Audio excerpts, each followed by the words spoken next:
Barefoot in the Park. That's right, folks. We're returning to another classic movie from Robert Redford, a tremendously fun actor. So interesting to watch on screen. And last week we talked about 3 Days of the Condor. Just Redford in his prime, looking like the most beautiful man to ever exist. Well, this time I thought we'd go back a little bit. Let's go back to 1967. And look at a little baby-faced Redford. Look how cute he looks. Oh my goodness. Everyone's so young in this movie. This is a movie that features two of my favorite actors. It's Robert Redford and it's Jane Fonda. And we've talked about Jane Fonda pretty recently on this channel when we did Clute. This is a movie before Clute. This is also a movie before she does Barbarella, which is one of my favorite films. Look how young she looks, man. Look at these little people. They're just so like young and pretty and baby cheeks, you know? Oh, it makes me feel so good. This is also one of those movies that messes up your perception of time because when you figure out the ages that the characters are supposed to be, time doesn't make any sense. So this film, it is based off a stage play. You're probably familiar with it. It's pretty popular. This newlywed couple, they have a really nice honeymoon where they spend time hooking up in a hotel room for like 6 days. But they just got a new apartment and conflict ensues because maybe there's tension between them with the things that they're doing in their lives and no one's who they truly are or whatever. This movie's really cute. Like, I'm not going to sit here and tell you it's a masterpiece or it's brilliant by any means. But it puts a smile on your face, it just leaves you happy, and it's really silly. It's just like a little screwball comedy farce of people pretending to be drunk, enjoying their time together, and looking like little cuties, and also looking like the oldest person ever and you're 52 years old. That's the thing about this movie, that like I hadn't seen it before. It's one of my blind spots for both of these actors. Jane Fonda is playing somebody who is 26 years old. That's younger than I am. And her mother is a 52-year-old woman. I'm like, you do not look like 52. Maybe in 1967, that's what a 52-year-old woman looks like. But today, that's not what a 52-year-old woman looks like. It's just so bizarre how like time changes like that. This movie, it's fairly old. Like it's over 50 years old at this point. Coming up to 60 even. It just messes with like how times have changed. Like this newlywed couple who's 26 years old, they just got a new apartment and they're paying like, how much did they say? It was less than $600 a month for this apartment. They're not paying a lot for rent. You know, I think it was even less than 200 or something crazy like that. It was so bizarre. And this mother's an old, like, you know, forgotten relic, and she's just like out of touch, and she's 52. And I'm like, holy shit, that's so weird. It makes no sense that she's playing this older woman because she's young. So the premise of this movie, Jane Fonda is the sexiest woman to ever live. She is so vibrant and bubbly. She's in love with her husband. She plays this girl named Corey, and unlike their big romantic getaway to this hotel room, we see her without pants on. She's wearing his work shirt. Just really excited to see him. She's bubbly and fun and has personality. And he's a guy who doesn't like attention put upon himself. Can you imagine being Robert Redford and not getting attention? Not wanting attention? Like, we talked about this last week. You're Robert Redford. Even when you're playing a young man here, and you are fairly young in this movie, you're like, I don't even think he's 30 yet. I'm not sure on the timeline.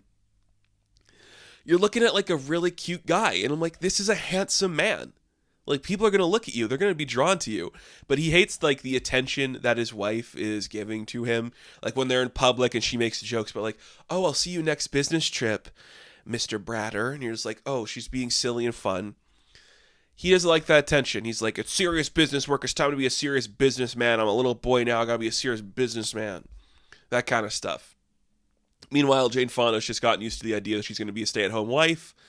And when they get their new apartment in Greenwich Village, she is just like, all right, I guess I'm going to make the perfect home, even though like our ceiling has a hole in it. The radiator doesn't work. We have one bedroom where we can't fit anything into the closet. And we don't have a telephone set up yet.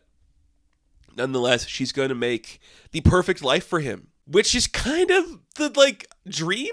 I don't know. Like They make life look so cozy here. There's no part of me that feels like I need to live in New York. I don't have that mentality in me because that's a lot of city. And I know it's different today than it was in the 60s, but I'm good, you know? I don't need that. It'd be good to see movies, but that's a whole other thing. But just having someone who adores you and you just like instantly get the big client at your job and you're going to be okay because you're like a young go-getter and people want to see you succeed. Can you imagine? Can you imagine that happening today? People being like, man, this kid's got gumption. You know what we should do? We should give him our top clients and he's going to help people. That would never happen today. I really love every outfit that Fonda is wearing. When she is in like that orange sweater, looking really cute, and she's so young and she's so kind to every guy that's coming up to help her. They live on like the 6th floor of a building, so everyone loses their breath when they come up to drop off the stuff. She's just like, oh my goodness, please let me get you a cup of water. And like, they don't even have cups yet, or furniture, or anything. It's so funny, and she is so cute. Like, she is just so right for this role as like this perfect little character. She was just this beautiful object. I think she's stunning. I've always thought Jane Fonda was stunning. I still like her today. She's one of those crushes of mine. But she's just so fun in this movie. Just, she gets the tone. Like, she is going to be a wacky character in a world of wacky characters. And so fun to see that. You have the running bits with the telephone operator who's putting in the telephone. His name's Pepper. Good stuff. They don't have the furniture yet, so they're just going to send over a mattress for them to sleep on the floor. Just stuff that makes so much sense. Like, if this is a stage play, it's all set in this apartment. It's a very vibrant apartment. It moves pretty good. Very fun. But the other thing about this movie, it's not just about this newlywed couple coming to terms with their marriage and the life they're going to live isn't as prosperous as they thought they were. This is also about a 52-year-old woman who maybe she needs to get her rocks off a little bit, you know? Because we have Mildred Netwick, who plays Ethel. This is Corey's mom. It's Jane Fonda's mom. She stops by for a visit, and she's like to her mother, you need a man. You gotta get some action. You're still 52 years old. I know you're essentially on your deathbed, but wouldn't you like to be courted one more time? So her mom's like, oh, whatever, who cares? I've kind of sworn off that. But they have a weird neighbor in this apartment, and his name is Valesco, and this is Charles Boyer. He's just a little weird guy, you know? He climbs the top of buildings because he's been locked out of his apartment. He has to use a ladder to get up his stairs. He's just a little bit of a weird guy. He's playing a 58-year-old man, so he might as well be dead at that point, right? Maybe Corey wants to set this guy up with his mom, so they're going to do like a weird date night one time. Maybe that's what's going to happen. And you know what? That's what happens. It's fun. The four of them all go out on a date night. They're traveling across the city, taking a ferry to like this weird restaurant that Valesco knows. It's actually in like an apartment building. It's all weird, but it's the perfect romance that both Valesco and Ethel need to like change their ways. Valesco's not a young man anymore. Maybe he needs to slow down before he hurts himself. Ethel needs some more excitement than like the safety that she's used to. And those two hitting it off and potentially sleeping with each other, depending on how you interpret stuff, leads to Corey and Paul figuring out that maybe their relationship isn't perfect. And maybe the needs that Corey wants are different than the things Paul can give her. Really smart. We haven't really talked about Redford yet in terms of this movie. He's a little guy, little baby boy. He just looks like a little baby boy. He's so handsome. But you just get it from the beginning. Like, he is so smart in this movie. He is so confident. He plays this performance so well. Just like this guy who is just going to like roll his eyes or get upset at every little action that's inconveniencing him because he thinks this is what his life is supposed to be, this big perfect thing.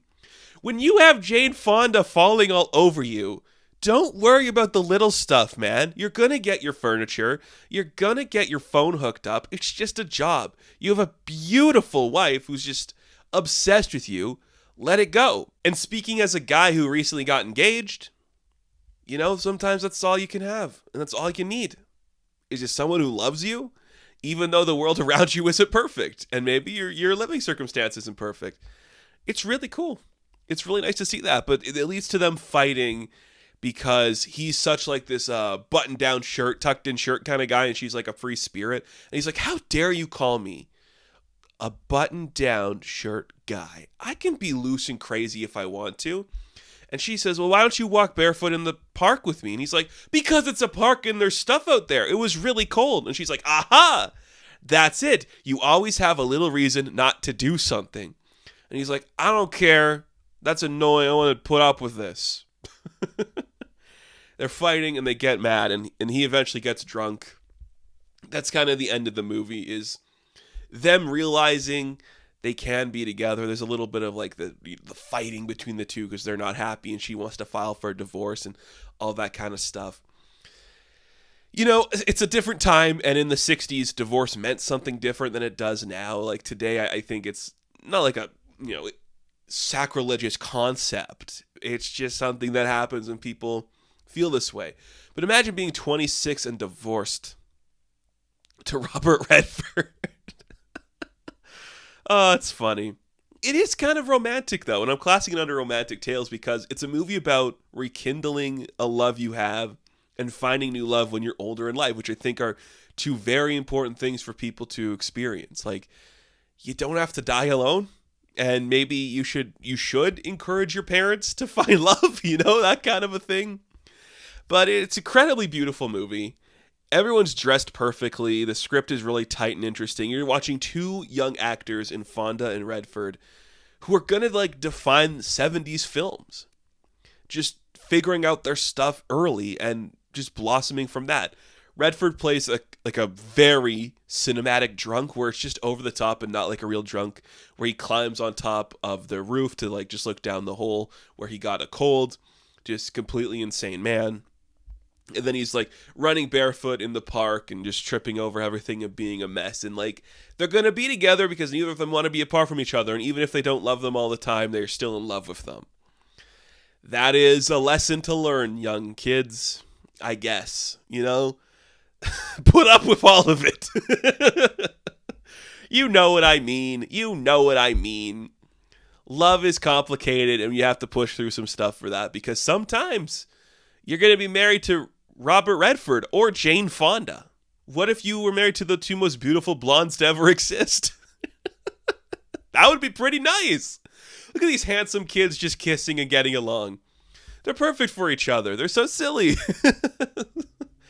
Barefoot in the Park is a lot of fun. It might be an early Redford that not a lot of people go back and talk about or discover, which I understand because it's kind of like that silly romantic comedy that doesn't have a lot of tension to it. But the sets are good, the costuming's good, all these supporting actors are fantastic who just pop in and out of the apartment, dying and losing their breath. It's really clever. Fonda's never looked prettier. Redford's never looked more like a baby. I love it. I like this movie a lot. It's really fun and worth investing your time in. Love. It's a beautiful thing. So that's going to do it for this episode of Romantic Tales. Now, thank you all for watching this video. Be sure to like and subscribe to the channel. And of course, I will catch you in the next one. Have fun. Stay safe. Good luck.